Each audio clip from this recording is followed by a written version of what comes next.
पुराण में 64 ज्योतिर्लिंगों शिव ने आकर भक्तों को दर्शन दिए थे। नाम भर लेने से इंसान के जग के पहले ज्योतिर्लिंग कहे जाने वाली सोमनाथ ज्योतिर्लिंग का 27 बेटियां थी।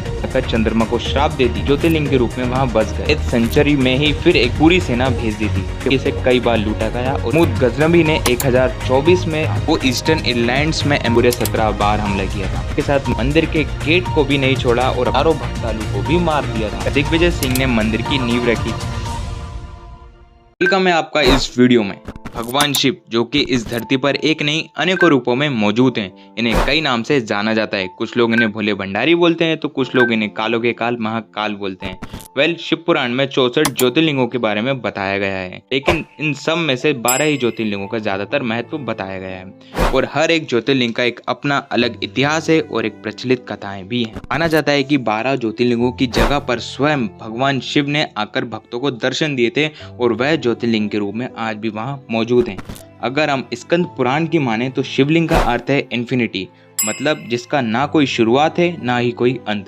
भगवान शिव इस संसार के पहले भी थे और इस संसार के बाद भी होंगे। ऐसा कहते हैं कि सिर्फ 12 ज्योतिर्लिंगों के नाम भर लेने से इंसान के जन्म जन्म के पाप धुल जाते हैं और हर एक ज्योतिर्लिंग का एक अलग महत्व है और हर एक ज्योतिर्लिंग में अलग अलग तरह की एनर्जी मौजूद है। आज हम जानेंगे भगवान शिव के पहले ज्योतिर्लिंग कहे जाने वाले श्री सोमनाथ ज्योतिर्लिंग के बारे में। इस वीडियो में इन तक बने रहिएगा। आज हम सोमनाथ ज्योतिर्लिंग की अनसुने इतिहास, अनकहे अत्याचार और वहाँ की मान्यताओं के बारे में डिटेल में जानेंगे।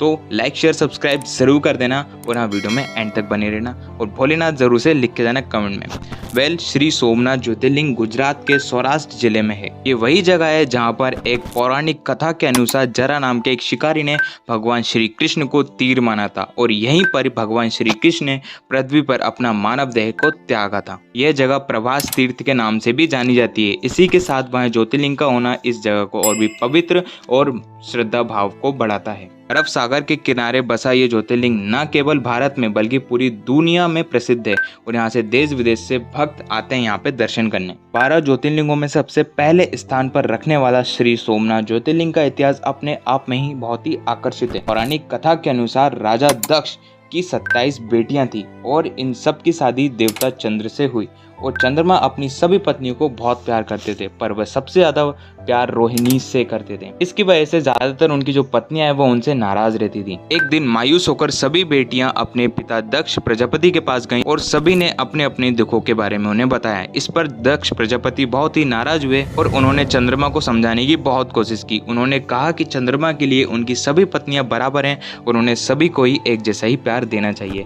लेकिन चंद्रमा रोहिणी के मोह में थे, इसलिए उन्हें कुछ दिखाई नहीं दिया। जिसके बाद महाराजा दक्ष प्रजापति ने गुस्से में आकर चंद्रमा को श्राप दे दिया। दक्ष प्रजापति ने श्राप देते हुए कहा कि उन्हें 6 रोग हो जाएंगे और उनकी धीरे धीरे खूबसूरती है वो कम होती चली जाएगी। जैसे ही दक्ष प्रजापति का श्राप सच साबित हुआ तो धीरे धीरे चंद्रमा की रोशनी और उनका आकार छोटा होने लगा। इसकी वजह से पृथ्वी पर चारों तरफ हाहाकार और अंधेरा छा गया। चंद्रमा अपना हाल ही देखकर बहुत ही दुखी है और इस श्राप से मुक्ति पाने के लिए उन्होंने भगवान ब्रह्मा के पास गए।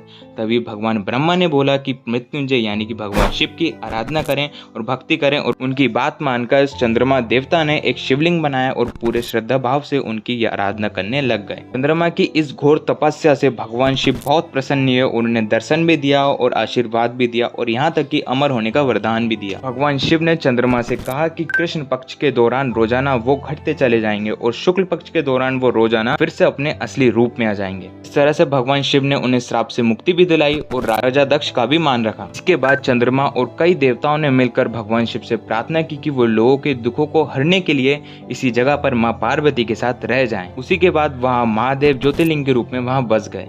चंद्रमा का दूसरा नाम भी सोम है और उन्होंने भगवान शिव को अपना नाथ मानकर तपस्या की थी, तो इसी की वजह से यहाँ का नाम पड़ा सोमनाथ। ऐसा कहते हैं कि मंदिर को बनाने की प्रक्रिया स्वयं चंद्र देवता ने सोने से करवाई थी। इसका जिक्र 4 वेदों में से एक ऋग्वेद में किया गया है। यहाँ पर जो भी भक्त सच्चे मन से श्री सोमनाथ ज्योतिर्लिंग का पूजन और अभिषेक करते हैं उसका चंद्रमा की तरह ही भगवान शिव उद्धार करते हैं।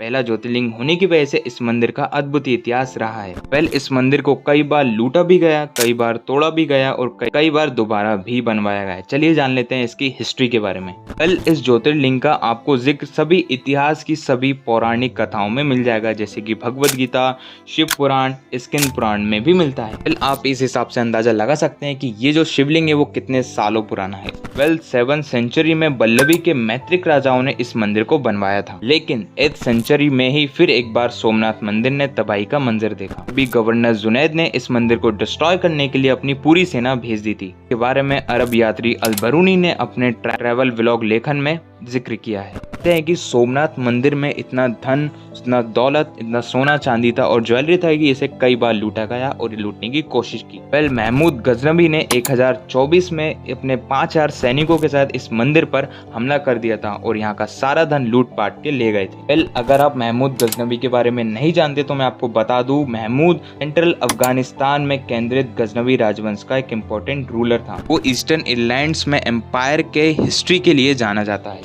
यस, ये वही महमूद गजनवी है जिसने इंडिया पर 1, 2 नहीं पूरे 17 बार हमला किया था। और जब महमूद गजनवी ने सोमनाथ ज्योतिर्लिंग पर हमला किया था उसे पूरी तरह से खंडित कर दिया था, यहाँ तक कि सोना चांदी के साथ मंदिर के गेट को भी नहीं छोड़ा और अपने साथ ले गया था। कहा जाता है कि आगरा के किले में जो गेट लगे हैं वो सोमनाथ मंदिर के हैं। और जब महमूद गजनवी ने मंदिर पर हमला किया, न केवल धन दौलत की लूटपाट की बल्कि उस समय जो मंदिर में पूजा कर रहे थे हजारों भक्तालु को भी मार दिया था। वेल इस मंदिर को पूरी तरीके से डिस्ट्रॉय हो जाने के बाद भी गुजरात के राजा भीम और मालवा के राजा भोज ने मिलकर इस मंदिर को बनवाया था। लेकिन मुगल्स अभी हार कहाँ मानने वाले थे, उनको ये भी रास नहीं आया और 1297 में एक बार फिर सोमनाथ मंदिर ने अटैक का मंजर देखा। उस समय दिल्ली सल्तनत पर अलाउद्दीन खिलजी का राज हुआ करता था। उसने गुजरात को अपने कब्जे में कर लिया था। इसके बाद 5वीं बार मंदिर को गिरा दिया गया। कभी बात खत्म नहीं होती और तो और मुगल एम्पायर के औरंगजेब ने भी 1706 में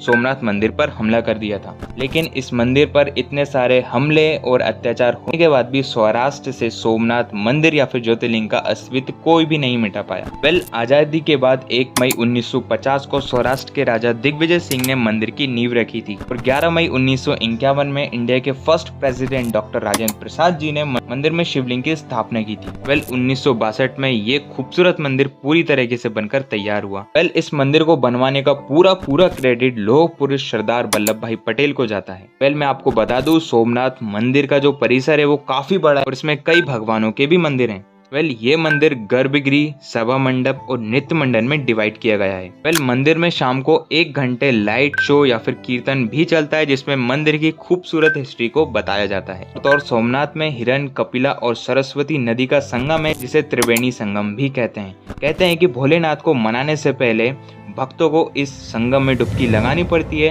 तभी भोलेनाथ की वो पूजा आराधना कर पाते हैं। वेल आई होप इस वीडियो को अभी तक आप सुन रहे हो तो डेफिनेटली इस वीडियो को लाइक शेयर हो सके तो प्लीज़ कर देना और चैनल को सब्सक्राइब भी कर देना, बिकॉज वीडियो बनाने में काफ़ी ज़्यादा मेहनत लगती है। आपके एक लाइक से मुझे मोटिवेशन मिलेगी और भी अच्छी वीडियो बनाने के लिए। आपका यहाँ तक सुनने के लिए दिल से शुक्रिया और धन्यवाद। मिलते हैं अगली अमेजिंग वीडियो में, तब तक के लिए जय हिंद, जय भारत।